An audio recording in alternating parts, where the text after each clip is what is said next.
अपने पति कालू कौवा और अपनी सास मीनू कौवी के साथ रहती थी। कालू कौवा और मीनू कौवी दोनों ही टुनटुनी को बिल्कुल पसंद नहीं करते थे। टुनटुनी गर्भवती थी, इसलिए वो दोनों चाहते थे कि उनके घर लड़का ही आए। अरे कालू बेटा, तूने टुनटुनी की जांच करवाई या नहीं? मैं नहीं चाहती कि हमारे घर कोई लड़की आए। मुझे तो बस अपना पोता चाहिए, पोता, याद रखना। हाँ हाँ माँ, तो मुझे कौन सी लड़की चाहिए? मुझे भी अपना बेटा चाहिए, अपने वंश को आगे बढ़ाने वाला चिराग चाहिए, कोई बेटी बेटी नहीं चाहिए। बेटा एक काम करते हैं, आज हम टुनटुनी को डॉक्टर के पास लेकर चलते हैं। डॉक्टर उसका चेकअप करके बता देगा कि उसके गर्भ में लड़का है या लड़की। हाँ हाँ माँ, ऐसा ही करते हैं। वो दोनों टुनटुनी को जबरदस्ती डॉक्टर के पास ले जाते हैं। कालू कौवा डॉक्टर से कहता है, डॉक्टर साहब, मेरी पत्नी गर्भवती है, मुझे ये जांच करवाना है कि इसके गर्भ में लड़का है या लड़की। अरे नहीं नहीं, पागलों जैसी बातें क्यों कर रहे हो? क्या तुम्हें पता नहीं है ये गैर कानूनी है? मैं ये काम नहीं कर सकता, कहीं और ले जाओ इसे। सुन डॉक्टर, इज्जत से बोल रहा हूँ तो मेरी बातें मान ले, वरना ठीक नहीं होगा। मैं तुझे यही जान से मार दूंगा और तेरा ये दुकान भी तोड़ दूंगा। इसलिए जल्दी से चेकअप करके बता कि इसके गर्भ में लड़का है या लड़की। कालू कौवा डॉक्टर को डरा धमका कर चेकअप करवा लेता है। डॉक्टर टुनटुनी की जांच करता है तो उसे बहुत आश्चर्य होती है और वो कहता है, क्या ये कैसे हो सकता है भला? मैंने आज तक ऐसा कभी नहीं देखा, ये कैसे मुमकिन है? अरे डॉक्टर, खुद में ही बड़बड़ाते रहोगे या हमें भी बताओगे? क्या हुआ, जल्दी बताओ। इसके गर्भ में मेरा बेटा ही है ना? नहीं नहीं, इनके गर्भ में कोई लड़का नहीं है। मैं आपको मुबारकबाद देता हूँ, क्योंकि इनके गर्भ में एक नहीं बल्कि 12 बेटियां हैं। क्या बकवास कर रहे हो तुम? ऐसा कैसे हो सकता है? खैर जो भी हो, तुम इन सभी बच्चियों को मार दो। हमें ये अपने घर में नहीं चाहिए। इतनी सारी मुसीबत हमें नहीं चाहिए। नहीं नहीं माँ जी, माफ करना। देखो, पहले ही मैं एक पाप कर चुका हूँ, अब कोई पाप नहीं करूँगा। बेहतर होगा तुम लोग यहाँ से चले जाओ, वरना मैं पुलिस को बुला दूंगा तो सही नहीं होगा। कालू कौवा और मीनू कौवी मजबूरन टुनटुनी को अपने घर ले आते हैं। मीनू कौवी अपने बेटे से कहती है, अरे कालू बेटा, मुझे तो समझ नहीं आ रहा है, अगर एक भी बेटी होती तो भी हम उसे नहीं रखते। यहाँ तो 12 बेटियाँ होने वाली है तेरी। नहीं नहीं बेटा, मैं उन्हें अपने घर में बिल्कुल नहीं रखूंगी। मैं नहीं चाहती कि वो 12 लड़कियाँ तेरे सर का बोझ बन जाए। तू तो जीना ही भूल जाएगा बेटा, तो उनके लिए दहेज ही जमा करता रह जाएगा। हाँ हाँ माँ, तुम सही कह रही हो। तो मैंने कब कह दिया कि मैं उन्हें रखूंगा? मैं इस मुसीबत को किसी भी कीमत पर अपने साथ नहीं रखूंगा। एक काम करते हैं, टुनटुनी को घर से बाहर निकाल देते हैं। वो कहीं भी जाकर मरे, उससे हमें क्या करना है? मैं एक अच्छी सी अमीर चिड़िया देखकर दूसरी शादी कर लूंगा, जो मुझे मेरा बेटा देगी। हाँ हाँ बेटा, ये उपाय सही लग रहा है, चल ऐसा ही करते हैं। वो दोनों टुनटुनी को घर से बाहर निकाल देते हैं। टुनटुनी उन दोनों के सामने बहुत रोती और गिड़गिड़ाती है। माँ जी, कालू जी, आप दोनों ये क्या कर रहे हैं? मैं गर्भवती हूँ, मैं कहाँ जाऊँगी? मेरी बेटियों का क्या होगा? ऐसा मत कीजिए। आप दोनों ऐसा क्यों कर रहे हैं? आप दोनों तो मेरे अपने हैं, आपके अलावा मेरा कोई नहीं है। मैं कहाँ जाऊँगी? अरे कलमुही, तू कहीं भी जाकर मर, इससे हमें क्या करना है? हमने तो तुझसे पहले ही कहा था हमें लड़का चाहिए, लड़का, लेकिन नहीं, तू तो हमें 12 लड़कियां देने वाली है। माँ जी, मैं मानती हूँ मेरी 12 बेटियाँ होने वाली हैं, लेकिन इसमें मेरा क्या कसूर है? ये मेरी मर्जी तो नहीं है, ये तो भगवान की देन है। आप लोग को तो खुश होना चाहिए कि आपको 12 लक्ष्मियाँ मिल रही हैं। अरे भाड़ में गई तेरी 12 लक्ष्मियाँ, तू उसे अपने पास ही रख, हमें नहीं चाहिए। चल भाग यहाँ से और दोबारा अपनी शक्ल मत दिखाना। टुनटुनी रोती हुई जंगल की तरफ चली जाती है। जंगल में पहुँचने के बाद उसे एक कुआं नजर आता है। उसके पास कोई भी रास्ता नहीं था, इसलिए वो मरने का फैसला ले लेती है। जैसे ही वो उस कुएं के पास जाती है, तभी उसे पीछे से एक चिड़िया आवाज देकर कहती है, अरे रुको रुको बहन, ये तुम क्या करने जा रही हो? उस चिड़िया का नाम पिंकी था। अरे बहन, ये तुम क्या करने जा रही थी? तुम अपनी जान क्यों देना चाहती हो?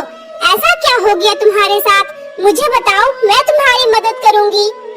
क्या बताऊं बहन, मैं गर्भवती हूँ। डॉक्टर ने बताया कि मेरे गर्भ में 12 बच्चियां हैं।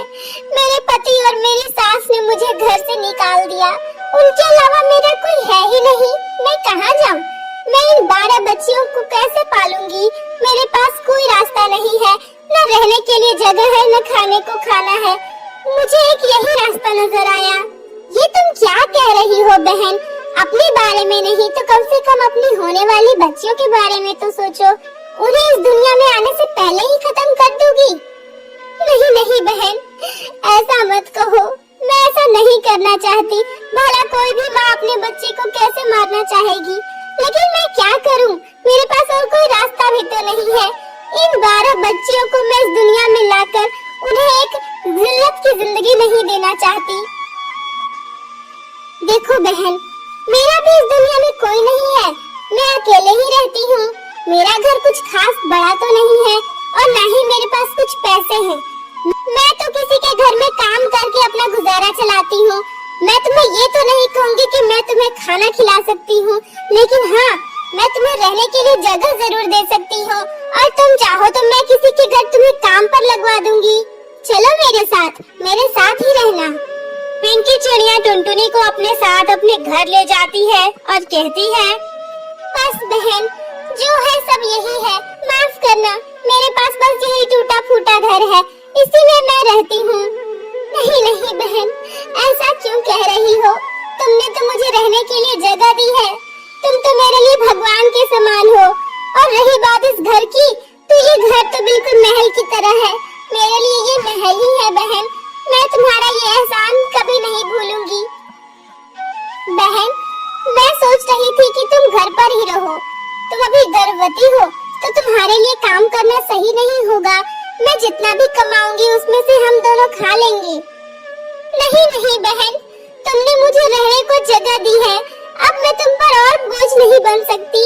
मुझे कहीं पर काम लगवा दो, मैं काम कर लूंगी। तुम फिक्र मत करो, मुझे कुछ नहीं होगा। मैं काम करके इतने पैसे कमा लूंगी कि अपना और अपने बच्चों का गुजारा कर सकूं। ठीक है बहन, चलो मैं तुम्हें काम लगवाने को ले चलती हूँ। पिंकी चिड़िया टुनटुनी को जंगल की सबसे अमीर चिड़िया भोली कबूतरी के घर ले जाती है, जो अपने बेटे बंटी कबूतर के साथ रहती थी। मालकिन, ये मेरी सहेली है। इसका नाम टुनटुनी है। ये काम ढूंढ रही है। क्या आप इसे काम दे सकती हैं? हाँ हाँ पिंकी, क्यों नहीं। घर में वैसे भी काम करने वालों की कमी हो गई है। मुझे ज्यादा कुछ नहीं चाहिए। मुझे बस एक ऐसी काम वाली चाहिए जो मेरा ख्याल रखे। हाँ मालकिन, ये आपका ख्याल रख लेगी। ये गर्भवती है और इसके पति और इसकी सास ने इसे घर से निकाल दिया है, इसीलिए इसे काम की जरूरत है। आप इस बात की फिक्र मत कीजिए, ये बहुत अच्छी है। ये आपका ख्याल बिल्कुल आपकी बेटी की तरह रखेगी। इस पर बंटी कबूतर कहता है, देखिए टुनटुनी जी, हमारे घर में आपको और कुछ काम करने की जरूरत नहीं है। आप गर्भवती हैं, इसलिए आपको घर के मुश्किल काम नहीं करने हैं। आपको बस एक ही काम करना है, आपको मेरी माँ का ख्याल रखना है। उन्हें ज्यादा कुछ नहीं, बस समय पर दवाइयाँ देनी है और समय समय पर खाना खिलाना है। यूँ कहूँ तो आपको उनकी बेटी बनकर उनका ध्यान रखना होगा। ठीक है, मुझे मंजूर है। मैं इनका ख्याल बिल्कुल एक बेटी की तरह रखूंगी। इस तरह टुनटुनी भोली कबूतरी के घर काम करने लगती है। वो भोली कबूतरी का बहुत ध्यान रखती, उसे समय पर खाना खिलाती और समय पर दवाइयाँ भी देती थी। धीरे धीरे उन दोनों में बहुत गहरी दोस्ती हो गई। कुछ दिन ऐसे ही बीत गए। उन दोनों को ऐसा लगने लगा था कि वो दोनों माँ बेटियां हैं। अरे टुनटुनी बेटा, तेरे साथ रहने पर तो मुझे ऐसा लगता है जैसे तू मेरी ही बेटी है। मेरी कोई बेटी नहीं है, लेकिन तेरे आने से वो कमी भी पूरी हो गई है। हाँ हाँ माँ जी, आप बिल्कुल सही कह रही हैं। मेरी भी माँ नहीं है। मैंने बचपन से ही अपनी माँ का मुंह नहीं देखा। लेकिन अब मुझे लग रहा है कि अगर मेरी माँ होती तो वो बिल्कुल आपके जैसी होती। आपको सच कहूँ माँ जी, तो आपकी सेवा करके मुझे बहुत सुकून मिलता है। मुझे ऐसा लगता है जैसे मैं अपनी माँ की सेवा कर रही हूँ। आपका बहुत बहुत धन्यवाद कि आपने मुझे काम पर रखा था। नहीं नहीं टुनटुनी बेटा, ये तुम कैसी बातें कर रही हो। अच्छा छोड़ो ये सब, देखो शाम हो रही है, जाओ तुम घर चली जाओ, वरना फिर रात हो जाएगी। ठीक है माँ जी, मैं घर जाती हूँ। आप अपना ख्याल रखिएगा। मैं कल फिर आती हूँ। टुनटुनी अपने घर के लिए निकल पड़ती है। तभी बंटी कबूतर अपनी माँ भोली कबूतरी से कहता है, माँ, ये टुनटुनी तो तुम्हारा बहुत ख्याल रख रही है। तुम दोनों को देखकर तो मुझे ऐसा लग रहा है जैसे ये माँ बेटी की जोड़ी बन गई है। अरे हाँ हाँ बेटा, ऐसा ही है। क्या कहूँ, ये टुनटुनी है ही इतनी अच्छी। मेरे मन में एक बात चल रही है, अगर तुझे मंजूर हो तो क्या तू उससे शादी करेगा? क्या? ये तुम क्या कह रही हो माँ? तुम्हें पता भी है वो पहले से शादीशुदा है, उसके पति ने उसे छोड़ दिया है। हाँ बेटा, मुझे ये सारी बातें पता है। तो क्या हुआ, उसके पति ने उसे छोड़ दिया है क्योंकि वो उसे समझ ही नहीं पाया। उसने हीरा गवा दिया, हीरा। मैं तो यही चाहती हूँ कि तुम दोनों शादी कर लो। उसे जो भी तकलीफें मिली है वो सिर्फ तू ही दूर कर सकता है बेटा। और मुझे एक बहुत अच्छी बहू भी मिल जाएगी जो एक बेटी की तरह मेरा ख्याल रखती है। माँ, वैसे सच कहूँ तो टुनटुनी मुझे पहले से ही पसंद थी, लेकिन मुझे लगा कि वो एक शादीशुदा लड़की है, इसलिए शायद तुम उसे पसंद नहीं करोगी, इसीलिए मैं कुछ नहीं कह रहा था। लेकिन मैं तुम्हें एक बात और बता दूं, टुनटुनी के गर्भ में 12 बच्चियां हैं, तो 12 बच्चियों का बोझ तुम संभाल लोगी? खबरदार बेटा, जो तूने उन्हें बोझ कहा तो वो मेरी पोतियां हैं और तू मेरी पोतियों को बोझ कह रहा है। अच्छा माँ, माफ करना। अगली सुबह जब टुनटुनी काम पर आती है तो भोली कबूतरी उससे अपने बेटे से शादी की बात करती है। इस पर टुनटुनी कहती है, नहीं नहीं माँ जी, ये आप क्या कह रही हैं? मेरी 12 बच्चियाँ होने वाली हैं। आपको तो पता ही है, मेरे पति और मेरी सास ने मुझे घर से निकाल दिया। कहीं कल को आप लोगों ने भी यही किया तो मैं क्या करूँगी? और फिर ये बच्चियाँ तो बंटी जी की अपनी भी नहीं है। कल को उनसे सौतेलापन दिखाया जाएगा तो मैं क्या करूँगी? नहीं नहीं माँ जी, मैं यही ठीक हूँ।